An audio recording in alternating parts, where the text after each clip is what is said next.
Diane, coordonnatrice nationale du Promise. Voilà. Alors, notre présence aujourd'hui, c'était pour matérialiser une collaboration, pour officialiser notre engagement à être à côté de l'ADM, pour porter ce qu'on appelle la promotion de la microfinance islamique au niveau des territoires. Alors, comme vous le savez, la problématique du financement au Sénégal constitue aujourd'hui une préoccupation de la plus haute autorité, le président de la République, qui a essayé de mobiliser beaucoup de moyens pour justement répondre à ces besoins de financement de nos populations. Le Promise, qui matérialise un financement innovant à travers la microfinance islamique, est orienté au niveau du Sénégal, justement pour répondre aux besoins des populations qui voulaient, ou en tout cas qui veulent multiplier ou en tout cas diversifier leurs sources de financement. Le président de la République nous a demandé, nous a instruit d'aller à la rencontre de ces populations et leur proposer cet outil qui est disponible. Donc aujourd'hui, nous nous engageons à être à côté de l'ADM, justement pour profiter de l'expertise et de l'expérience de cette agence de développement municipal qui a compris, en tout cas, qui comprend les préoccupations des populations, qui comprend un peu ce besoin de territorialiser les politiques publiques. Et nous voulons utiliser cette expertise, cette expérience pour aller rapidement dans les objectifs recherchés à travers la promotion de la microfinance islamique, pour toucher rapidement les populations les plus vulnérables, en tout cas les populations qui sont exclues du secteur financier classique. Parce qu'on parle là d'outils innovants, on parle là d'inclusion financière, parce que jusqu'à présent au Sénégal, nous constatons qu'il y a des populations qui n'acceptent toujours pas à entrer dans le secteur financier classique, conventionnel, parce qu'il y a des taux d'intérêt, et parce que ces taux d'intérêt sont haram, ou en tout cas ne sont pas acceptés dans notre religion, ou bien justement parce que les taux d'intérêt sont tellement élevés que finalement le projet ne peut pas être rentable. Beaucoup de raisons en tout cas qui constituent des facteurs bloquants de la finance conventionnelle, et que la microfinance islamique se propose de contourner ces problèmes-là pour une meilleure inclusion financière des populations. Donc voilà, aujourd'hui, notre engagement avec l'ADM va nous permettre d'accélérer rapidement et d'aller rapidement vers les objectifs recherchés, c'est-à-dire toucher le maximum de populations à travers cet instrument nouveau.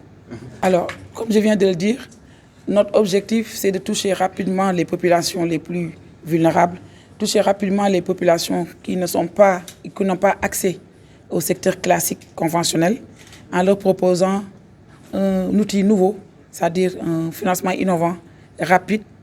Le terme rapide, ça revient parce que justement, il s'agit d'une rapidité dans le financement, efficace, parce que justement, nous allons essayer de comprendre les besoins de ces populations et traduire ces besoins en réponses dans le cadre du financement. Donc, ce sera vraiment des réponses efficaces. Et tout cela, nous ne pouvons pas le faire sans une connaissance des aspirations des populations. Et donc, l'ADM, qui a existé depuis longtemps et qui a travaillé avec pratiquement toutes les communautés, en tout cas toutes les communes du Sénégal, va nous permettre de comprendre rapidement les besoins et de formuler en réponse. Donc, l'accompagnement va être la mise en disposition des ressources qui sont au niveau du Promise, et également l'expertise de l'ADM pour permettre de financer les populations. Donc nous nous engageons en tant que Promise à travailler avec l'ADM pour non seulement toucher ces populations-là, mais également leur ouvrir d'autres possibilités de financer les activités des populations. Parce que j'ai compris dans l'intervention du DG qu'ils étaient déjà dans le financement des populations. Donc nous venons rajouter dans le financement en utilisant maintenant cette nouvelle façon de financer. Alors, c'est très simple. Déjà, nous étions sur le terrain pour financer.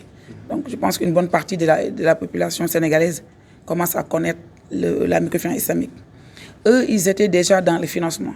Donc, à travers des projets identifiés, à travers une connaissance du terrain, ils peuvent rapidement nous dire dans telle ou telle zone, c'est tel ou tel secteur qui est porteur, c'est tel ou tel besoin que vous avez rencontré.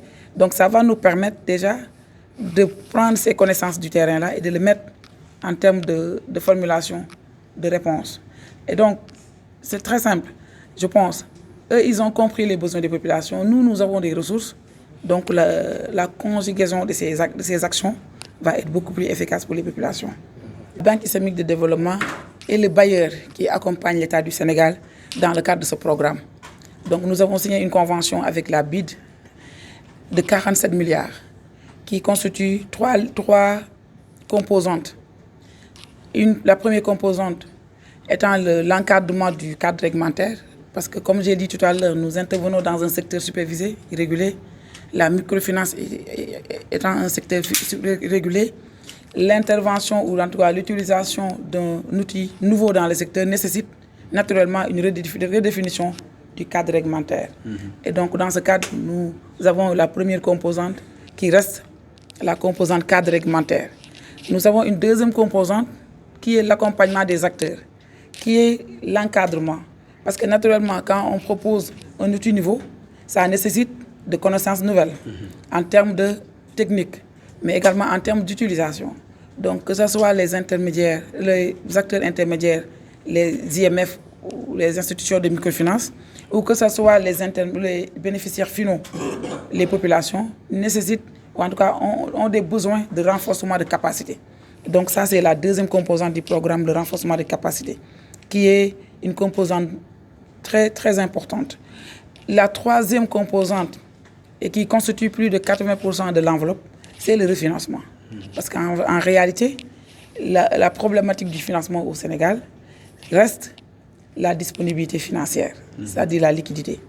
Et donc nous nous sommes dit qu'il serait nécessaire, en plus d'encadrer, en plus de former, en plus d'appuyer, mais de mettre une ligne qui permettra nécessairement d'observer une mise en œuvre des connaissances. Et donc justement, dans le cadre de nos relations avec la BID, 80% des ressources sont destinées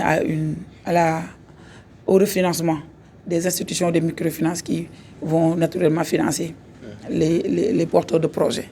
Donc en somme, notre relation avec la BID, c'est vraiment un partenaire et l'État du Sénégal se positionne comme un acteur qui veut faire la promotion, qui veut faire de la microfinance islamique une réalité au Sénégal. Donc demain, nous aurons d'autres partenaires. Il y en a qui se signalent, qui sont intéressés par la microfinance. Et donc nous sommes en pourparlers pour élargir le champ et pour avoir encore des ressources. Je rappelle que la microfinance, ou en tout cas la finance islamique dans sa globalité, l'Afrique est mal positionnée dans la finance islamique. Aujourd'hui, je pense en termes de ressources mobilisées, nous sommes à moins de 1%. Or, quand on dit que la première place de la finance islamique est Londres, et si on comprend que Londres n'est pas un pays musulman, on comprend naturellement qu'il y a beaucoup de choses à faire. Donc il reste beaucoup de choses à faire pour une mobilisation des ressources de la finance islamique vers nos pays, qui sont par excellence des pays musulmans.